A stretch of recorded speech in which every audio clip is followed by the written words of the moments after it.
živeo sam u snovima Malog princa. Mali princ je bio najbolji pilot među svim piscima i najbolji pisac među svim pilotima. Toliko sam bio oduševljen njime da su sve moje igračke u životu bile samo avioni i svi moji pogledi su uvijek išli ka nebu. Za mene je uspeh kada uvek nešto primjenjujete nešto novo. Znači, nema kraja, nema stajanja. Kad bi neko pitao gde je kraj, dobro, evo sad napravili ste firmu, došli ste do ovoga, napravili... Pa ne, nije kraj, tek je početak. Idemo dalje.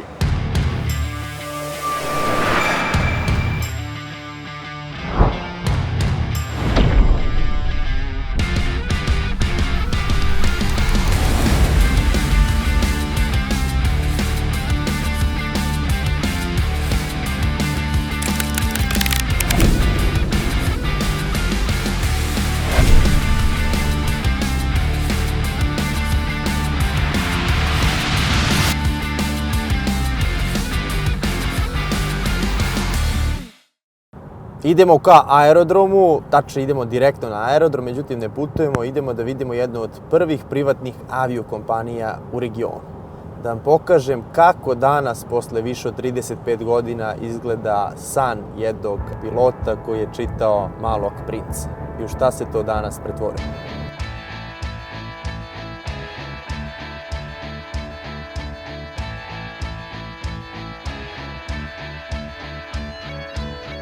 Kada kažemo milioner, većina ljudi pomisle na avione, kamione, jahte. Međutim, postoje ljudi čiji se uspeh ne meri samo novcem, već odgovornošću. Sloba Stričević je prvo naučio da leti, pa onda izgradio sve oko toga. A danas ćemo vidjeti šta je to.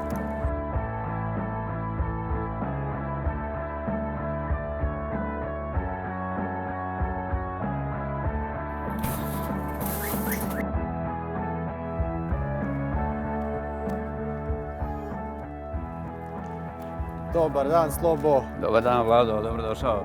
Bolje našao. Gde letimo danas? Danas letimo ka nebeskim visinama princa.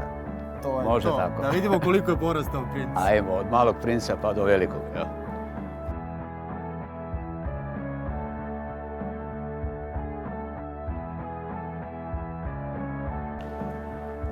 Slobo, ovdje je centrala. Tako je, evo sad se nalazimo u centralnom delu kompanije i odavde se razvrstavamo svaku svoju kancelariju, svi su na svoje radne zadatke. Evo naše lepe sekretarice vas čekaju ovdje, vas ponude nekom lepom kafom, pićem i tako. Uglavnom odavde počinje život, dnevni život ovdje. Inače, princ živi 365 dana, 24 sata dnevno. Znači, jednostavno, avioni lete. Znači, ovdje nema pauze. Nema pauze. Mora da se leti. Mora, šta da radimo, tako je. Ajmo tako je to u nebesima. Od kafe da krenemo. Ajde, idemo. Evo, dobrodošao. Bolje našao. Evo, možemo u kancelariju. Izvoli. Hvala. Dođi. Ima ti pogled. Naravno, ništa bez toga. Veći ti pogled na avione. Evo, Vlado, ovdje nam je radni prostor. Zapravo, moja kancelarija je ovdje, a okolo su okružen našim ljudima, svima i tako teče radni dan u princu. Ovo je ono kad je princ porastao. A kako je to izgledalo? Kako ti izgledala prva kancelarija? Pa prva kancelarija je bila u stanu od mog partnera, pošto smo mi zajednički formirali firmu. Nakon toga smo se preselili, bili smo jedno vreme u zgradi Beograđanka, tadašnja, nekako u prostorijama Studija B, jer smo jako lepo sarađivali sa Zoranom Odlijem. I tu smo negdje bili neko izvesno vreme, a onda smo posle toga iznajmili prostor u Francuskoj ulici. Bili smo prvo u Francuskoj 24, sećam se dobro, pa smo posle prešli u Francusku 35 kako smo se širili. I nakon toga smo prešli na Novi Beograd gdje smo kupili svoj prostor, poprilično velik, gdje smo se napokon skrasili u svoju kuću. Iz tog prostora smo rukovodili firmom, naravno sve vreme smo u dobrom delu sa tadašnjim JAT-om, ugovorom, imali ugovor o najmu hangara, male lake avijacije, gdje smo držali naše avione, održavali avione. I kako smo rasli, kako je tehnika rasla, javila se potreba zaista da napravimo neki veći hangar kako bi mogli da pružimo usluge i trećim licima. Nakon više godina smo uspeli da nađemo zajednički interes Air Srbija i mi sa kojima imamo jako dobre odnose. I izgradili smo hangar za potrebe naše biznis avijacije, s tim što smo za uslugu Air Srbije izgradili jedan najsavremeniji magacin za čuvanje rezervnih delova, jer i oni moraju da se čuvaju po nekim pravilima, propisima koje prepisuje EASA, odnosno Direktorat civilne avijacije Srbije. To nam je omogućilo da radimo servise, popravku aviona stranim vazduhoplovima. Znači, svim vazduhoplovima koji dolaze iz Evropske unije i šire. Trenutno u hangaru imamo avione koji su došli iz Turske, iz Nemačke, iz Indije daleke, zatim iz Austrije, svih okolnih zemalja i na to sam jako ponosan. Slobo, jedna knjiga je obeležila tvoj život i karijeru i usmjerila ti. Tako je. Ta knjiga se zove Mali princ. Kada sam bio dete, to je prva knjiga koju sam dobio od moje majke na poklon. I to je prva knjiga koju sam pročitao i ne znam, mislim da sam je pročitao ne znam koliko, nebrojeno puta. Živeo sam u snovima Malog princa. Mali princ je bio najbolji pilot među svim piscima i najbolji pisac među svim pilotima. On nikada nije nastradao, on je otišao u neko izviđanje i više se nije vratio. Inače, poduhvati princa Saint-Exupéryja su zaista obeležili moj život, obeležili su avijaciju generalno. On je s jednim malim jednomotornim avionom nosio poštu iz Francuske preko Dakara pa put Južne Amerike. Zatim dalekog istoka, što je danas skoro nezamislivo. Ali on je radio te poduhvate, imao je čuda u svom životu. Toliko sam bio oduševljen njime da su sve moje igračke u životu bile samo avioni i svi moji pogledi su uvijek išli ka nebu. Nakon toga, kad smo formirali firmu, teo sam da se firma zove Prince Saint-Exupéry. Međutim, skrenuli su mi pažnju da bi možda mogli da nas tuže, verovatno, jer nemam nikako pravo da koristim nečije ime. Onda smo dali ime Prince Aviation, ali svi znaju šta je to. Znači, to nije ono princ, kraljevina i tako nešto, nego svi znaju da je to Le Petit Prince ili ti Mali princ, koji se kao logo nalazi na repu naših školskih aviona, na saobraćajnim avionima, uvijek u nekom malom delu, svi znaju šta je. Znači, sad cela Evropa, moram i reći kompletan vazduhoplovni svet, vrlo dobro zna za nas i vrlo dobro znaju šta je to. Koliko je godina trebalo da svi znaju za princ? Pa evo ovako, danas mi smo napunili 35 godina od našeg postojanja, od 1990. godine, ali recimo trebalo je jedno 10-15 godina da se to dobro pročuje i da se sazna. Jer nekako kad smo napravili firmu imali smo turbulentna vremena u našoj zemlji koju ne bi da pominjem, znate vrlo dobro sve šta se dešavalo. Avijacija je uvijek bila ta koja je bila prva na udaru sankcija, ali isto tako i prva na udaru ukidanja sankcija. Bilo je turbulentno vreme, trudili smo se, dali smo sve od sebe, gajili smo nadu da će to sigurno uspjeti. Kada smo to stvarali u tadašnjoj Jugoslaviji, odnosno u našoj Republici Srbiji, verujte mi da ta poslovna avijacija nije bila razvijena ni u Evropi.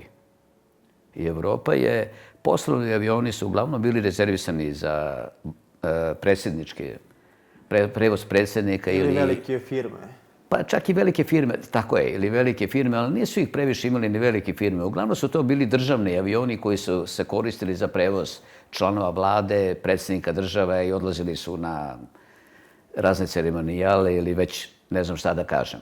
Nije baš tako bilo razvijeno i nije bilo puno u opticaju da ste mogli da iznajmite poslovni avion, pa kažem danas letimo odavde do ne znam gde već hoću. Sa našim razvojem nekako su se razvijale i druge kompanije u Evropi. Ja neću da kažem da smo mi bili trigger njima, ali smo sigurno bili dobar ogledni primer kako to treba da izgleda.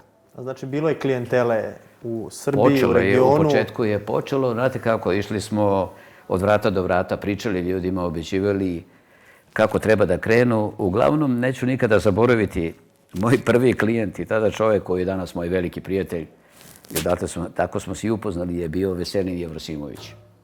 Znači, kada smo stvorili firmu i prvi let komercijalni koji je obavila ova firma bio je let Beograd-Budimpešta sa našom cestom 421 Golden Eagle, prvi dvomotorni presorizovani avion i pojavio se putnik po imenu Veselin Jevrosimović. Ja nisam znao tada za njega, dok mi moj veliki prijatelj, nažalost nije više sa nama, Zoran Modli,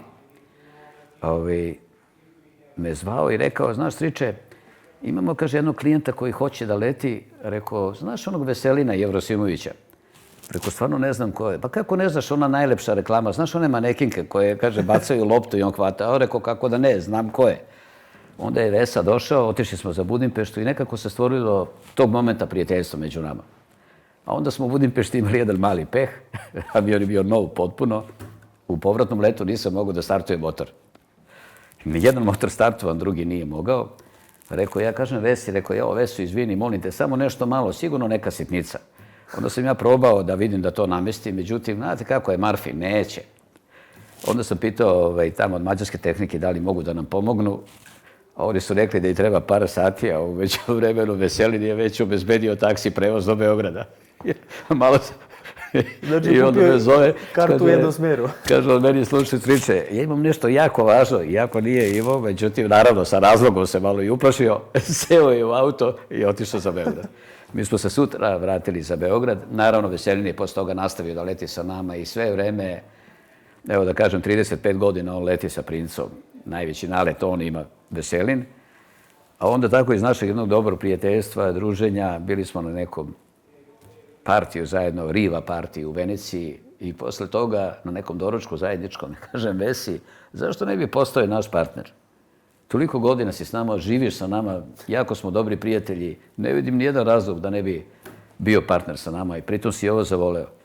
Vesin odgovor je bio, pa u redu, može. I nastavili smo da pijemo kafu i to je bilo sve i tako je formalizovan dogovor. A kako se menjala klijentela od tih prvih dana, da kažemo 90. pa onda 2000. pa posle? Pa znate kako, klijentela je počela, prvo smo počeli da našli smo naravno naše poslovne ljude i to je bilo retko, nije baš bilo uobičajeno. Prilično je to i koštalo i to je skupo. Avijacija je skup sport, da se razumemo. Ne može da bude jeftin. Zato imate one, recimo, megalomanski velike kompanije kao što su, recimo, Lufthansa ili, ne znam, United ili, ne znam, Turkish i ovdje. Onda na kraju godine vidite njihovi rezultati, oni jesu dobri, pozitivni, ali su nesrazmerno mali u odnosu na uložen kapital i odnosno veliki broj aviona. Avioni su veliki potrošači. Vidjet ćemo kad stiđemo dole u hangar, koliko tako su i delovi. Ja ću to pokazati, sve kako to ide. Imate više hiljada aviona svaku sekundu u vazduhu koji prevoze ljude svuda po svetu. Sad taj jedan dobar kolač je zauzela i biznis avijacija, poslovna avijacija. Avioni poslovni koji su rezervisani, eto da kažemo, za ljude koji su malo boljeg uspeha ili tako. Od nas su, recimo, otprilike 20% su naši poslovni ljudi, 80% su stranci.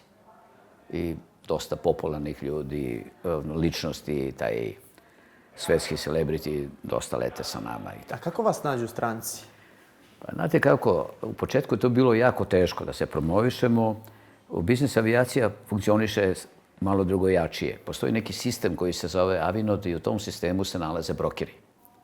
I brokeri koji imaju svoje klijente, koji nabavljaju, obezbeđuju avione za prevoz svojih klijenata. Mi jako puno sarađujemo sa brokerima, imamo korektan odnos sa njima i oni upućuju svoje klijente da lete Princom. Princ nije najjeftiniji, ali svojim kvalitetom i uslugom koji pruža obezbeđuje zaista visok nivo, da kažemo, putnika koji lete sa nama. Postoje ljudi, stranci, koji lete isključivo Princom. Znači, ne žele da lete, pomeraju svoje rasporede ukoliko Princ u tom trenutku nema aviona. A šta je to što ih vraća i što žele da lete samo Princom? Pa evo da vam kažem, prvo standard koji pruža Princ, jedan bezbedonosni standard koji je na jako visokom nivou, jer moram reći da smo mi jedina kompanija u Evropi koja ima ovakav sistem rada. Biznis avijacija funkcioniše na sljedeći način. Ljudi kupe avione, obezbede pilote, aeroperator certifikat i krenu da lete. Maintenance, onaj koji je jedan od najvažnijih grana u ostvarivanju bezbednosti letenja, uglavnom niko nema svoj. Imaju neki kamo svoj, to je Continuous Airworthiness Maintenance organizacija, 2-3 ljudi zaposlenih, mehaničara koji to ispraćaju i kada dođu veliki servisi i radovi, odlaze u servise sa kojima imaju ugovore. Mi smo razvili naš biznis upravo kao neke velike aviokompanije, što je uobičajeno za velike aviokompanije. Zapravo imamo čarter gdje iznajmljujemo svoje avione, obavljamo saobraćaj, zatim imamo svoj maintenance, kao što ću vam pokazati, na koji sam jako ponosan, koji održava svoje avione konstantno, apsolutno po svim propisima koje izdaje naš direktorat, odnosno EASA, Evropska asocijacija vazdušnog saobraćaja, i držimo avione u jako dobrom standardu, visokom, apsolutno bezbedne. bezbedno održavane. Zatim, naša posada je jako dobro trenirana. Izgled naših ljudi, ponašanje, što je za mene jako važno, postoji jedan standard u Princu, da svi ljudi moraju, da nije uopšte bitno ko vam je posada gdje letite, morate izaći zadovoljni. Mi smo zaista domaćini i to prenosimo našim putnicima i oni to jako osjećaju i jako vole da lete sa nama. I to su dosta stranaca, baš stranaca su veoma iznenađeni. Sigurno ste čuli za White Snake. White Snake ne leti na nikakve turneje ukoliko Princov avion nije slobodan. Znači, oni isključivo traže, ne zanima ih uopšte. Mora bude princ. I sija se drugih, poznatih ljudi, ljudi od biznisa, ljudi od sporta, tako lete sa nama. Pa naš najbolji teniser svih vremena ikada, Novak Đoković, leti sa nama često i mi smo jako ponosni i ovoj firmi zaista volimo Noleta. Mislim, on to zna i on voli nas. To je jednostavno tako neka dobra priča, kao porodica. Slobo, kako nastaje dobar pilot? Kako se pravi? Odlično pitanje, Vlado. A evo reći ću ti. Dobar pilot je zapravo u životu nije toliko teško napraviti pilota, koliko je teško napraviti avijatičara. Možda ti to deluje isto, ali nije. Pilot je čovjek koji upravlja nekim vazduhoplovom, koji ima taj neki ledeni odnos, naučio je da poleti, sleti i u tom poslu je. Avijatičar je nešto mnogo više. On je i obrazovan, on je gospodin, on se ponaša u skladu avijacije, jer ovo je ipak poseban posao. I neki posao, da kažem, koji vodi u gospodske visine. Samim tim tako mora i da se ponašaš. Tako da mi imamo našu pilotsku školu koja je veoma ozbiljna i veoma jaka. Mi smo iškolovali nekoliko hiljada studenta. A ovdje je trening centar? Tako je. Trening centar je recimo ovdje, ja ću ti sad to pokazati, Vlado, gdje kreće, ali se školovanje sastoji od teorije, prakse i tako. Sve to dalje ide, ima svoj sistem kako se školuje. Ali recimo prvo toga, pre toga učionica u svakom slučaju je važna. Od učionice se kreće. Moraju da nauče.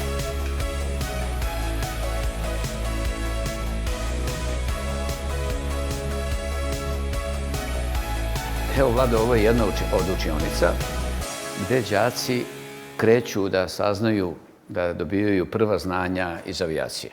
Teorija je jako važna da nauče zašto avion leti, a ne maše krilima i zašto je avion od metala, a neće da padne. Tako to saznaju ovdje, pa kada završe prvi deo teorije, onda kreću sa osnovnom obukom. Osnovnu obuku izvodimo na aerodromu Ečka kod Zrenjanina i tamo počinju prve svoje vazduhoplovne iskustva, prve letove i prve samostalne letove. Da bi kasnije ih ponovo vratili u učionicu, zatim ih slali i kreću da lete sa Beogradskog aerodroma.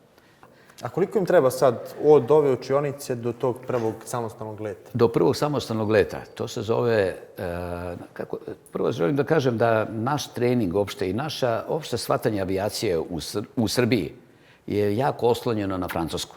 Ne na Ameriku, ne na Englesku, nego na Francusku. Iz prosto jednostavnih razloga, jer je naš kralj svojevremeno imao jako dobre odnose sa Francuzima i kad je počelo opšte školovanje i upoznavanje sa avijacijom, jako smo bili okrenuti francuskom sistemu školovanja. Tako da udžbenici, literatura, sva koju mi posjedujemo, odatle Vlado i Mali princ, je oslonjen na njihovo. Tako da prvi samostalni letovi se zovu laširanje. U francuskoj reči laširaju, to je na neki 10 sati letenja sa instruktorom, pravljene raznih školskih krugova, sve po programu obuke, onda pustite đaka da prvi put napravi sam 2 školska kruga. Poleti, onda je sam u avionu, zna da nema nikoga da mu pomogne, mora i da sleti. I onda nastavlja se dalje po programu obuke, po raznim sistemima, dok ne završi za sticanje dozvole profesionalnog pilota, aviona, opet klupa, teorija, pa zatim simulator koji imamo u drugom delu naše firme koji se nalazi u Novom Beogradu. Na simulatoru uči neko letenje po instrumentima, pa posle toga sve u svemu da bi postao recimo kopilot na nekom saobraćajnom avionu, da li to kod nas na nekom Citationu ili na Airbusu ili na ATR-u ili bilo gde u bilo kojoj kompaniji, pa treba mu negde oko 3 godine, 2,5-3 godine. Dobrog učenja, znanja i dobrog angažovanja. Svakako taj termin može biti i kraći, zavisnosti od angažovanja samog đaka, koliko je zainteresovan. Odnosno, zavisi da li je došao da bude samo pilot ili avijatičar. To je ta razlika. Jeste, velika razlika. Avijatičari su zaljubljeni u ovu. Ja moram da kažem, ja ovo nikada nisam gledao kao biznis. Ja sam stvarno zaljubljen u ovu avijaciju i nekako, hvala Bogu, moj hobi je postao moj biznis. Nikada nisam nešto jurio pare, ali nekako su same dođe da je održavanje i sve što su imali uvek ulažem u avijaciju, u avione. Ja stvarno to volim, inače... Jesi imao osjećaj da radiš ili... Pa nikad mi nije bilo teško, verujte mi. Možda ne bi smeo da kažem ono pribijanje radnog vremena, ali nekada danas sam letao i po 24 sata i po 3 nisam izlazio iz aviona, što naravno nije dozvoljeno, ali nismo imali druge, i ja i moj partner, moj kolega, nismo imali druge mogućnosti, jednostavno je to bilo tako. Ali ništa mi teško nije, ne znam, ja kad uđem u avion nekako niti se zamorim, to je moj život. Ne mogu da zamislim sebe, a da ne letim. Ne mogu da zamislim sebe, ne znam kako mi još nisu izrasla krila, ali stvarno ne mogu sebe da zamislim bez toga. A vidjet ću mi onaj avion koji si kupio za sebe. Samo za sebe, kako da ne, sa zadovoljstvom.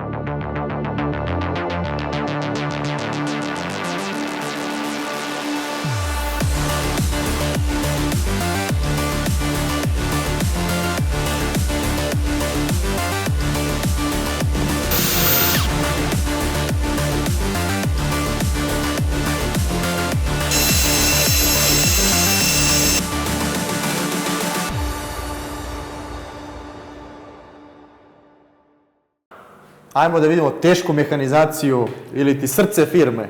Je li to srce firme? Pa recimo to je maintenance, ajde da kažemo srce firme. Ajde sada upoznaš magiju maintenance-a, odnosno održavanja aviona.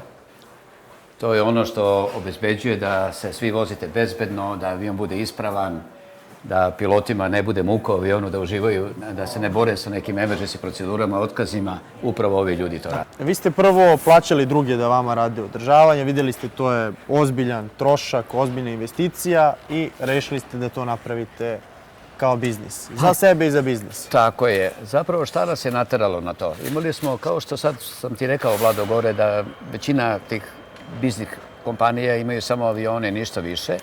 Dešavalo se da letimo celu godinu redno, kao skupljamo taj novac, nešto zaradimo i onda odemo na velike servise i taj novac potrošimo. I onda smo shvatili zašto mi u stvari radimo. I onda smo rečili da pravimo svoj servis. Dogurili smo do ovde da sada ne samo da održavamo svoje avione, nego ogroman procenat, da ne kažem 75% svih aviona koji se nalaze na održavanju su strani avioni. Dolaze nam iz Evropske unije, Nemačka, Italija, Francuska, okolne zemlje, Hrvatska, Slovenija, Turska, Grčka, već i dolaze svi avioni na održavanje koje sad možeš i da vidiš. Evo, na primjer, ovaj avion je došao iz Nemačke, ovaj drugi avion je iz Indije, što sam rekao. Iz Indije je došao ovdje da se... Tako je, došao je ogroman remont, na njemu radimo, ugrađujemo neke vinglete, pošto smo mi, inače, Vlado, autorizovan servis, full authorized servis za Pratt Whitney, koji je najveći proizvođač mlaznih motora na svetu, zatim za Williams, koja je vojna američka fabrika, također proizvođači motora, Tamarak, ugradnja vingleta, Collins, Honeywell, Garmin, Artex. Sve što je krem u avijaciji, mi smo jedini autorizovan servis centar ovdje. I to sve može da se radi ovdje? Sve se radi u Srbiji, čak u čitavom regionu, to nemaš nigde, nego moraš doći ovdje. Šta je najveći ovdje sada, kažem, posao? To veliki servis, šta je to? Jeste, uglavnom su ovdje avioni na velikom servisu. Dolazi na kraći, ali na nekim servisima koji traju 4 i 6 nedelja. To su, kažu, neki base servisi. Svaki avion partikularno ima poseban naziv za tako nešto.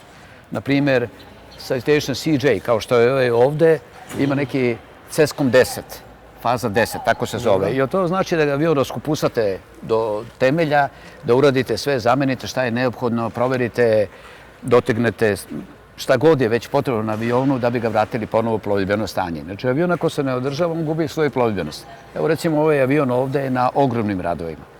Čak ovdje vršimo neke popravke, kao što vidiš, Vlado, nema motora, trenutno ne može da leti, motori su skinuti, poslati su Pratt Whitney na neku reviziju, na neki servis i svašta nešto na njemu radimo. Jer vidiš i sam da je ostalo malo od aviona, gotovo ceo je rasturen. Rasturen. Ali ćemo ga vratiti i bit će kao nov avion, kao lutka. A ovo je... Ovo je deo trupa aviona na kome se pojavila korozija. Ovo je novi deo, ovo je stari deo. Kao što možeš vidjeti, Vlado, evo, to ti je na ovom gornjem delu i vidiš da avion sad bi prokišnjavao kad bi pala kiša. I to je to, znači nema nekog debljeg dela? Ne, ovo su limovi koji pokrivaju trup.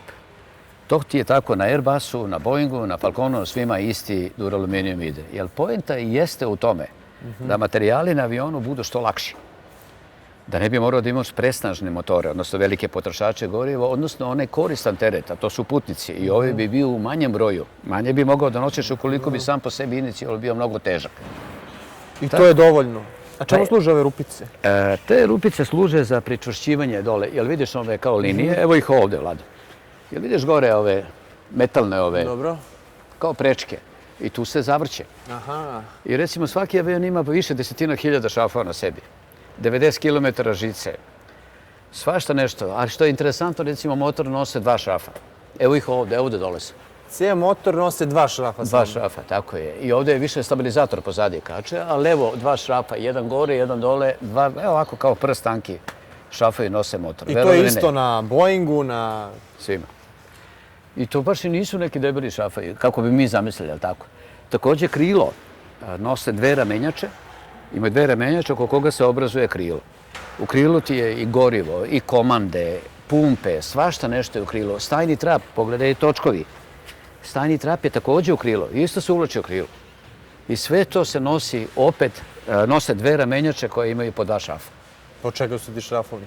Ti šrafovi su od titanijuma, specijalno testirani, mogu da nose ta opterećenja, verovo ili ne, ali to je tako na svim avionima, na velikim avionima. Znači, kad sednemo u avion, sad da zamišljamo da su to 2 šrafa. Naprimjer, kad sedneš u Boeing 747, je tako, jedan od mojih favorita, ogroman, motori su na 2 šrafa i pozadi ima kao 2 mala amortizera, jer oni moraju da isto tokom leta da se ljudi rade, kao što i krilo mora biti vitko.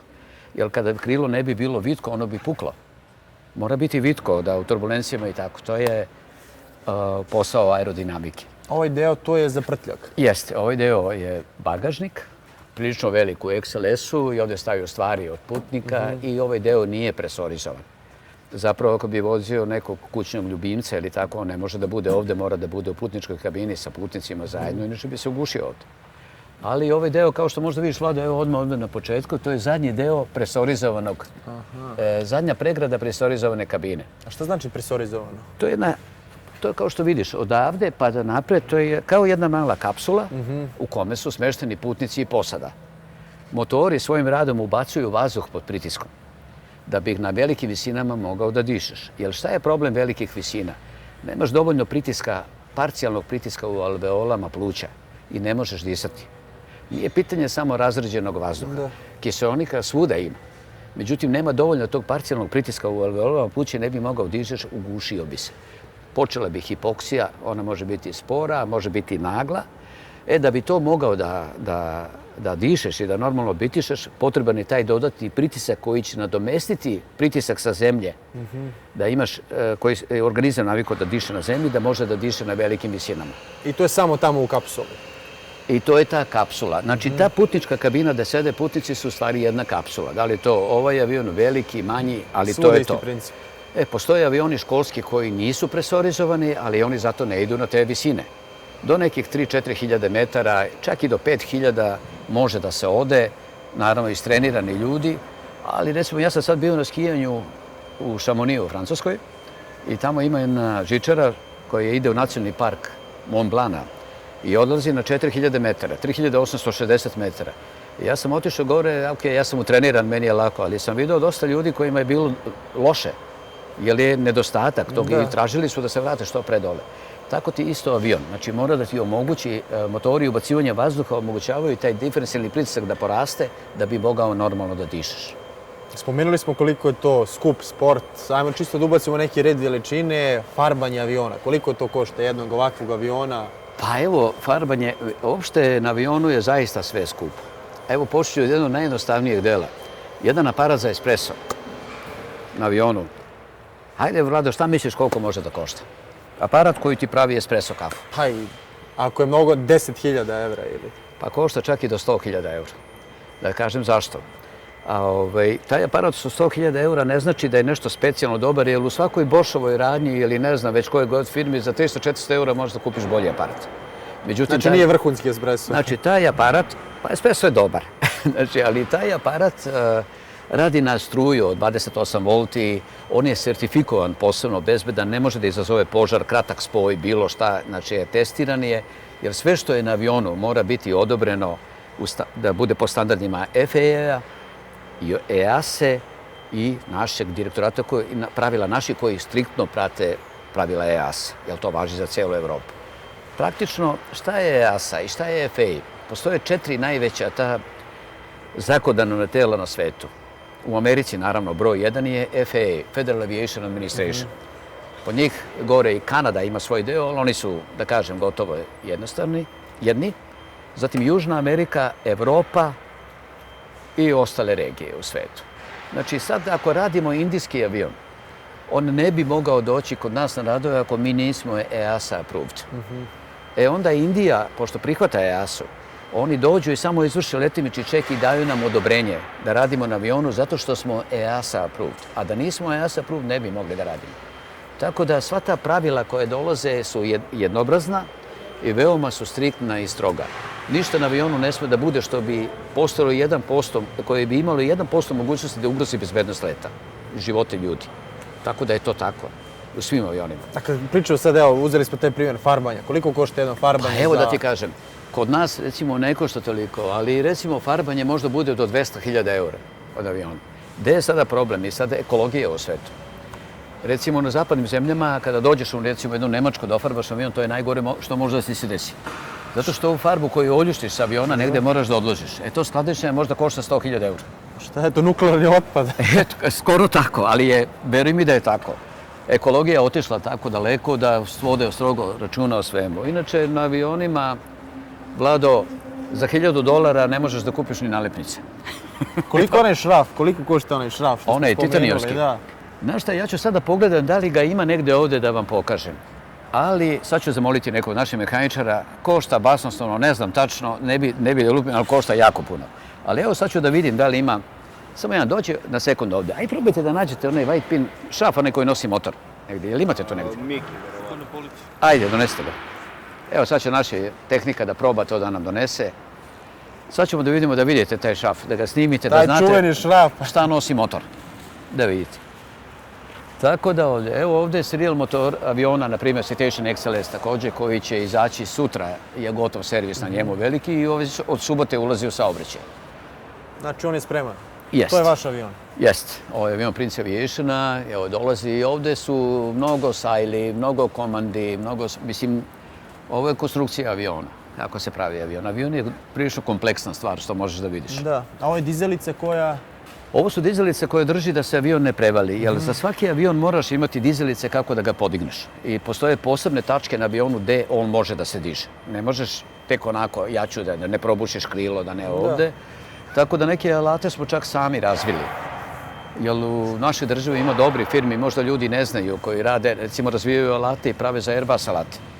Mislim, nismo mi, avijacija u Srbiji je postala odavno, mi smo vrlo brzo posle braće Wright poleteli. Edward Rusjan, onda Ivan Sarić, pa svi ti ljudi, oni su poleteli vrlo brzo posle braće Wright. Nismo mi neznalice. Drugo, ova zemlja, Kraljevina Jugoslavija, svojevremeno je pravila IK-3 koji je bio bolji od Messerschmitta, ali nismo imali mogućnosti da napravimo u tim količinama avione. Naš kralj je svojevremeno vrlo dobro znao posle Prvog svjetskog rata da onaj koji ima primat u vazduhu, taj je jači. I on je poručio 1000 aviona od Francuza. Međutim, ni oni nisu bili u mogućnosti da naprave toliko aviona da isporuče. Jer da smo bili tako složni, isporučeni teško da bi izvršili 6. aprila bombardovanje u Beogradu. Treba pomenuti te junake koji su dali svoje živote, ali su hrabri ljudi sa malim brojem aviona su sačekali nebrojeno, neki 360-400 aviona je napalo Beograd i dosta aviona su oni oborili. I da ti kažem, Vlado, i ovo, možda nisi znao, kamikaze, kad pomenemo kamikaze, mislimo da su to Japanci. Ne, kamikaze su prvi Srbi napravili. Jer ti hrabri piloti koji su izgubili život, kada im je nestalo municije gore u vazduh, onda su svojim avionom udarali u njihove avione. Sve su išli u smrt. Eto, to je nastalo u Srbiji. Svuda nekako Srbi se mešaju, ali tako? Verujem da to ljudi nisu znali. Nisu, ali evo sada da znaju. Ali evo da ti pokažem, evo vam ljudi šraf koji nosi motor. Izvolite. Znači ovaj šraf nosi... Nosi mlazni motor. Takva dva šrafa nose mlazni motor, trpe sile koje daju snage, sile snage koju produkuje svaki motor, težinu sopstvenu motora, zatim trupa aviona, jer je trup vezan tako, kad poleti, ali tako sve se kači na krilo. Takvi šrafovi nose i krilo. Eto da vidite. Snimite ga da imate. Ovo je jedinstveno. Ovo je šraf koji nosi motor aviona. Jeste. Recimo Citation XLS. Nosi motor, Pratt Whitney je proizvođač motora. Evo ga motor ovde, možete ga vidjeti. Evo Vlad. Na primjer, ovaj motor nose 2 ova šrafa. Znači, 2 šrafa za... Koliko je težak motor? Motor ima jedno 700 kila, možda i više, 700-800 kila. Ali svanje više snažan nego snaga koju on produkuje. Znači, nemoj zaboraviti da ovaj avion daje potisnu silu avionu, odnosno vučnu silu, kako god hoćete. On gura avion, on nosi na sebi sve. Tolika snaga, to su nenormalne sile, nenormalne snage. Turo svašta evo nosi ovako. Ne mnogo veći šrafovi nose motore na Boeingu, na Airbusu. Eto, to je to. Pogledajte. Možda bi ga stavili kod sebe negdje na biciklu. Da. Auto, tako.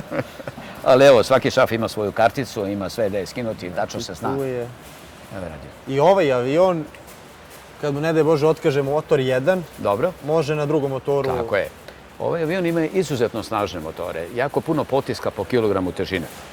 To sam ti pomenuo u jednoj priči, kada ga je Cessna projektovala. Oni su projektovali mnogo veći trup od aviona i onda je Pratt Whitney razvio motor koji će nositi tu težinu.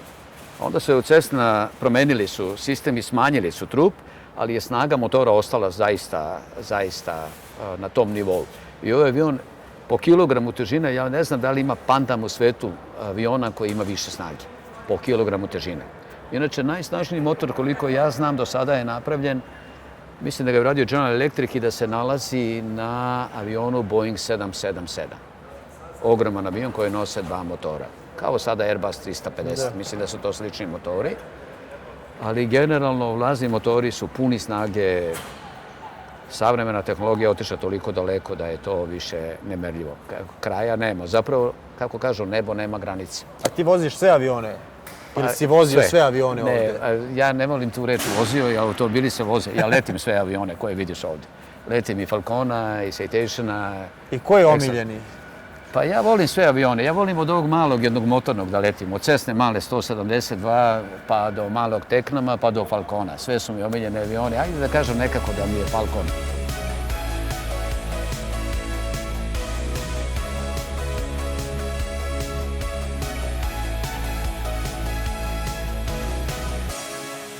Falcon avion je koji se pravi u francuskoj fabrici Dassault, koja pravi Rafale. I ja sam često, mislim, jako dobri su nam prijatelji, čak nam danas dolaze u neki audit. Radi se na istoj traci da se rade Rafali. I rade se zaista vrhunskom tehnologijom, da ne kažem najboljim. Jer sve što se radi za vojsku je puta 10 u odnosu na civil. Zato tako i košta. Vojska je jako skupa. Kako su oni ušli u taj civilni deo? Oni su prvo pravili samo vojne avione. Marcel Dassault, vlasnika fabrike, osnivača, njega suštinski nije uopšte zanimala civilna avijacija. I oni su razvijali avijaciju i pravili su vojnu avijaciju. Međutim, on je bio veliki prijatelj Charles de Gaulle.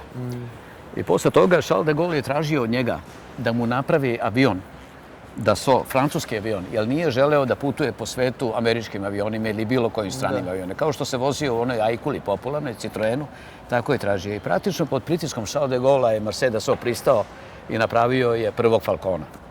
I tako je krenula priča od Dassaulta. I onda su razvili te Falcone i doveli ih zaista do savršenstva. Kad ste vi kupili Falcona? Mi smo prvi Falcon kupili 2016. godine, a ovaj Falcon, ovaj zadnji što imamo najnovije, sve novo je uzeto i je isporučen nama 2022. godine. I sa njim smo Južna Amerika, Severna Amerika, Maldivi, Daleki istok, Afrika. Znači on može u cugu... Tako je. On može da preleti 4000 nautičkih milja, to je nekih 7200-300 km, što je ogromna distanca. Tako da praktično ideš da hoćeš s njim. Cijel svet ste obišli s njim? Pa eto, je tako. Falcon ovaj koji imate, koji kapacitet, koliko ljudi može da stane? Mi smo uzeli tu luksuznu varijantu unutra, pošto on jeste takav, ima 10 putničkih sedišta, velikih, ali recimo ima veliki, možete dobijete veliki krevet, francuski ležaj za spavanje, tako da ljudi koji lete s njima long range uglavnom krenu uveče i spavaju noć i kad se probude ujutro oni su stigli na destinaciju. A prosek, koji je prosek ljudi koji se voze?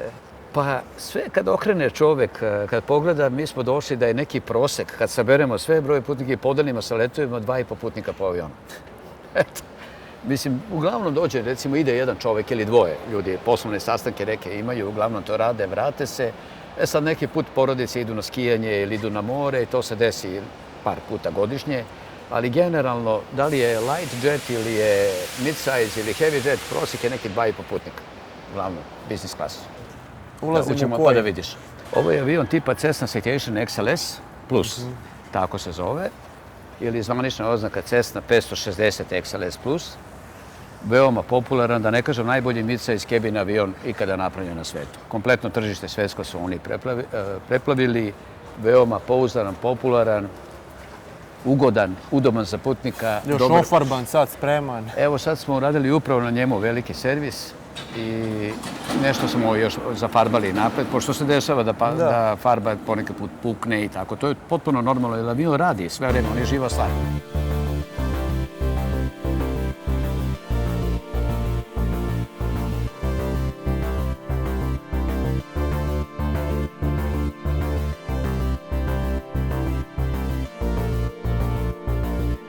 Kad pogledaš taj biznis deo 35 godina firme, šta ti je bilo najizazovnije ako pričamo o tom biznis delu?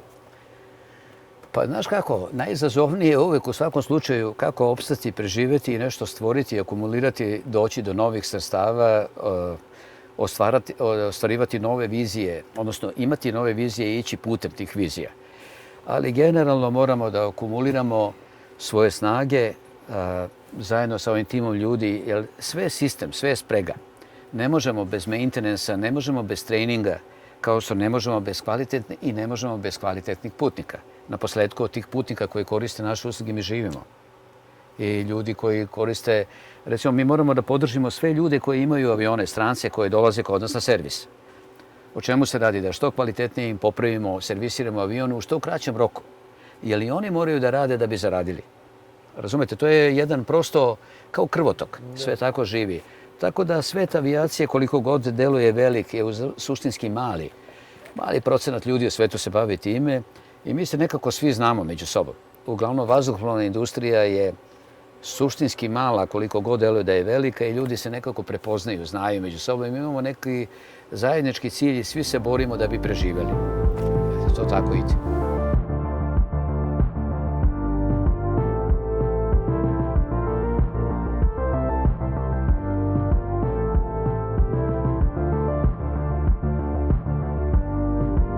A ono tamo je za tvoju dušu. Tako je. To je avion za moju dušu, jeste. Ovaj avion koriste, evo, imat ćeš priliku, Vlado, da letiš ovim avionom, da probaš malo, prave ga Italijani, ovo sam baš kupio za svoju dušu, za svoje uživanje. Avion je jako, znaš kako Italijani vide, evo sad ćeš da vidiš interijeri ovde, znači oni to naprave sve da bude... Kao Ferrari. Pa jeste, otprilike tako. On ima američki motor, turbo dizel, Continental. Amerikanci rade i troši kerozin. Tako da ima jako veliki dolet, maliki potrošač, ali recimo 1000 milja moj dolet. A za tvoju informaciju, Beograd-London je 900 milja. Na primjer, može. Naravno, ovaj avion leti kad su lepi, dobri meteorološki uslovi, on nije opremljen za letenje u zaleđivanje, da letiš u zaleđivanju ili tako nešto, kao saobraćajni avioni. Ali letiš nisko, uživaš se, zaista uživanje. Često s njim odem na kafu, na primjer u Veneciju ili Portorož ili šta već negde. I koliko ti treba do Venecije? 2,5 sata. Ali uživanje, evo mogu ti pokazati. Evo ako hoćeš, Vlado, uđi unutra da vidiš. Ja ću da ti angažujem malo da vidiš kako izgleda avion. Evo, izvoli se. Da vratim šraf. A, šraf da vratiš, da, jeste. Sačuvat ćemo ga. To je to. Uđi, sedi, slobodno. Opa. Da li mogu ja da stanem? Ne, slobodno, kako da ne. Slobodno sedi normalno. Evo, ja ću ti sad ovdje i angažovati bateriju, evo da vidiš kako to izgleda. Garmin tu je. Jeste, autopilot, FMS, autothrottle, mislim sve ima u sebi za uživanje. Poletiš gore, uključiš autopilot i on sam ide. Šta si rekao, na kojim visinama on leti? Može da leti on može do 18.000 fita, to je neki 6.000 metara, ali ne ideš nikada zbog, ali može. Ali recimo s njim letim na 300, 400, 500 metara iznad zemlje. Imaš lepo, kao ptice, gledaš dole ispod, letiš, uživaš. Zaista je uživanje sa njim letiti. Izgleda brutalno. Ali stvarno su ga opremili. Baš ima iza još 2 sedišta. Tako je, 4 komfortna sedišta koji se elektropomeraju. Na primjer, vidiš i sam. I sedišta su baš jesu, sportska. Maserati je radio sedišta valjda za njih. To je tako, fabrika. Pa, znaš kako Italijani kad nešto prave mora bude lepo. Da mora da bude lepo.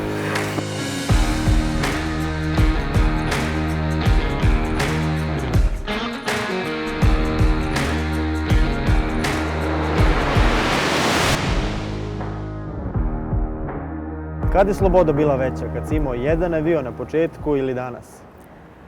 Pa da budem iskren, danas je veća sloboda u svakom slučaju. Jer kažem, pominjem kad smo počeli sa time, još je uvijek to bilo nekako, prosto je bilo nezamislivo kako to sada neko privatno da ima avion ili da neko privatno vozi, da to je bilo rezervisano samo za državu i za državno vlasništvo. U to vreme rezervisano za JAT, odnosno rezervisano samo za državne organe. Nije to samo bilo pitanje Jugoslavije tadašnje ili ovoga, to je bilo pitanje uopšte okolnog sveta. Naravno, kažem, Nemačka, Francuska imali su to ranije, ali ne nešto specijalno razvijeno, ali okolne zemlje da smo mi pripadali ovog Balkana i tako, to je bilo misleno nezamislivo. Kako da neko ima avion? A kad pričamo sad o toj profesiji, koje su tu brojke? Je li tu broj sati leta, broj letenja? Šta se tu meri kad gledaš svoj karijerni put? Pa evo, ja sam u mom životu do sada naletao nešto malo manje od 20.000 sati. Pa sad to podeli sa 24, pa ćeš dobiti koliko je dana i koliko je to godina u vazduhu. Nekoliko godina u vazduhu da nisam bio na zemlji. Ja sam srećan zbog toga, imam mojih nekih kolega koji su saobraćaja iz JAT-a otišli u penziju sa većim naletom, ali mnogo njih sa mnogo manjim naletom. Mislim, to je jedan nalet jednog saobraćajnog pilota koji ostvari tokom svoje životne karijere. A tih naleta, koje putovanje je bilo, da kažem, najizazovnije, najopasnije? Pa, znaš kako, ja ih ne bih nazvao najopasnijim, ja bih ih nazvao izazovnim. Recimo da je uobičajeno, svaki let je za sebe posebna priča. Nijedan let nije isti. I uvek i onda kad se najmanje nadate možeš da imaš neki problem ili tako nešto. Ali se sećam jednog karakterističnog leta kada smo išli Falconom za Rio de Janeiro. I sada smo morali da napravimo jedno tehničko sletanje. Putnike smo uzeli u Cirihu i onda smo sletali u Capo Verde. To je ova ostrva koja su, zelena ostrva koja se nalaze u Atlantskom okeanu, koja su otprilike u visini ekvatora od zapadnog dela Afrike, tako preko puta. I bio je noćni let bez meseca, onako nekako tamno nebo, tamno more, sve u crnom. I onda kad smo posle više sati, 6-7 sati leta, 8, smo prilazili Capo Verdeu. I navigacijno je sve bilo kako treba. Naravno, silazimo dole, prilazimo, vršimo prilaz kao i svi drugi operateri koji rade, piloti. Ali gledamo dole, ne vidim ništa dole, ne vidim ostrve. Pitam kolegu kopilota, ali vidiš ti nešto? Kaže, ne vidim ništa. Delovalo je kao da idemo da sletimo u more. Da bi pistu vidjeli, već kad smo bili, mi to zovemo stabilisani ili established ILS approach. Znači, već smo bili u pravcu piste, spremni za sletanje. Tek tada smo vidjeli ivična svetla piste koja su nekako tinjala. Zapravo, vlaga koja je tada vladala, pravila je odnos magle. I bilo je onako malo izazovno, sve crno, ne vidi se bukvalno ništa, osim tih svetala koja su, naravno, instrumentalno prilazimo precizno, koje su se našle ispred nas. A koji aerodrom van tog je najizazovniji za sletanje, uzletanje? Najizazovniji? Koji je aerodrom najizazovniji? Da. Pa recimo mi imamo u našem okruženju, recimo Tivat može biti jako izazovan u lošim vremenskim meteorološkim uslovima. Veoma nezgodan, veoma izazovan i smatra se da je jedan od složenijih aerodroma. Mi smo navikli svi, to je naš domaći aerodrom. I mi smo svi navikli na pamet, što kaže Tivta. Međutim, kada je loše vreme, kada imate grmljavice aktivnosti, kada je baza niska, veoma izazovan je Tivat. Veoma može biti. Naravno, imate još druge aerodrome po Evropi, svaki aerodrom za sebe, ali mi je jednostavnije da dođemo u Beograd nego da, recimo, odemo u Tivat, koji je u planinskim masivima okružen, ne smete da provršite. Nemate puno mesta za toleranciju, za obilaženje tih gradonosnih opasnih oblaka i onda neki put, zbog loših vremenskih uslovima, često Tivat je nedostupan, zatvoren je za dolazak. Sad da razbijemo jedan mit i da odgovorimo na jedno pitanje, koje boje je crna kutija? Da, crna kutija, ljudi, ona je dobila taj prefiks crna kutija zato što se, nažalost, koristi samo posle nekih avionskih katastrofa. Međutim, one su narandžaste boje. i postoje dve kutije. Jedna je cockpit voice recorder i jedna je flight recorder. Flight recorder, to su specijalna, kao mali, zamislite, kao neki magnetofoni, koji su upakovani u narandžaste kutije, koje su tako napravljene da izdrže veliki udar, da ne nastradaju. Čak u sebi imaju neki emergency locator transmitter koji šalje signal da ga lakše nađete u slučaju, ne daj Bože, neke avionske katastrofe. Jedna kutija je beležila sve vreme parametre leta, koje automatski briše svakih 45 minuta. Znači, vi imate zadnjih 45 minuta leta kompletnu sve parametre lete, koja je bila brzina, visina, koja je konfiguracija bila na avionu, sve je unutra, šta su piloti radili. A druga kutija, to je cockpit voice recorder, koji je zabeležio kompletan razgovor između pilota, članova ljudi posade koje je u pilotskoj kabini i kontrole leta. Tako da na osnovu toga istražitelji posle, ne daj Bože, nekih katastrofa utvrde, dolaze lako, olakšava im put da utvrde da dođu zašto je došlo do katastrofe. I narandžasto se boje, nisu crni. I nalaze se u repu aviona. Ali su, kažem, crne zbog toga što podsjećaju na katastrofu. Kako danas, posle svih ovih godina u biznisu, definišeš uspeh? Pa za mene je uspeh kada uvek nešto primenjujete, nešto novo. Znači, nema kraja, nema stajanja. Kad bi neko pitao gde je kraj, dobro, evo sad napravili ste firmu, došli ste do ovoga, napravili... Pa ne, nije kraj, tek je početak. Idemo dalje. Znači, nema stajanja, nema penzije. Nema stajanja, nema penzije, to ne postoji u avijaciji.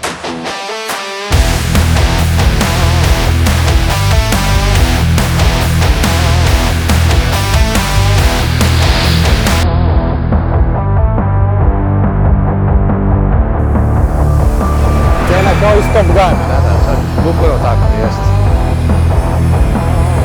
Top Gun u Srbiji. Top Gun u Srbiji.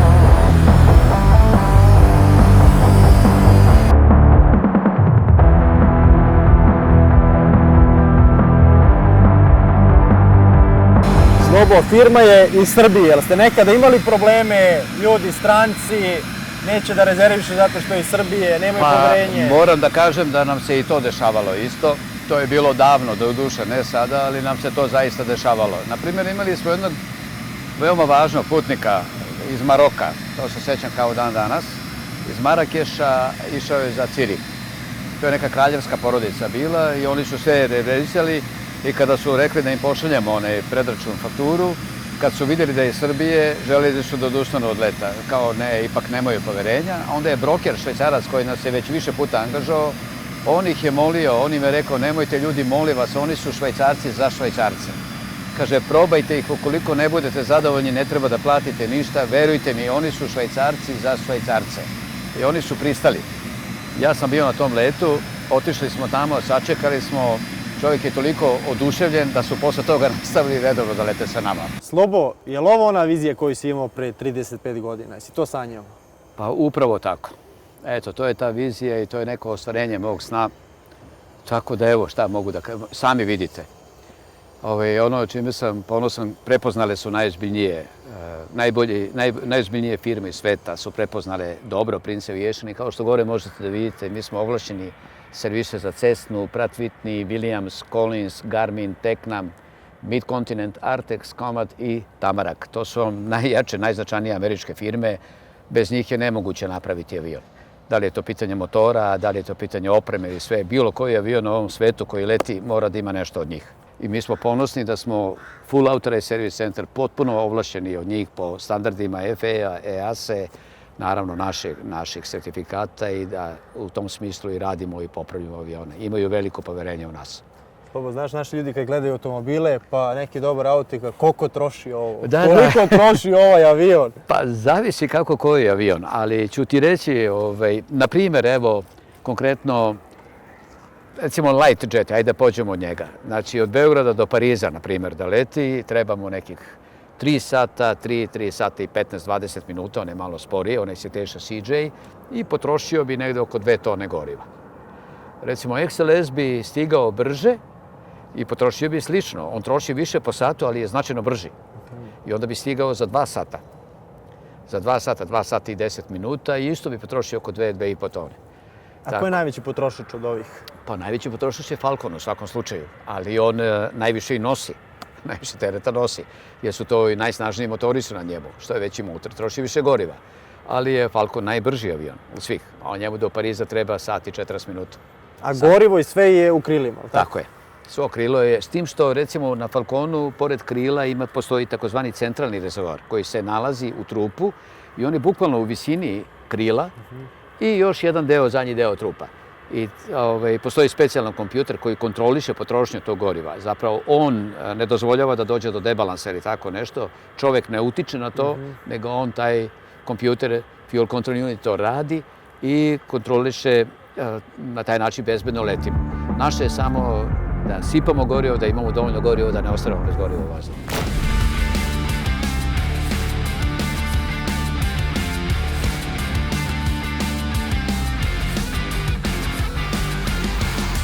Pozivam i ovu mlađu publiku da se uključe u avijaciju. Avijacija je divna grana, divna privreda i prosto čovek teži ka visinama, se osjeća slobodno kao ptica.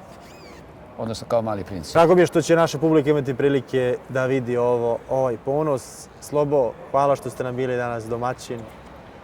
Vlado, hvala puno što ste došao i ovakvom timu da to napravimo. Ja sam uvek srećan da damo stvarno neku prezentaciju. Ja nekako se radujem vazduhoplovnoj omladini.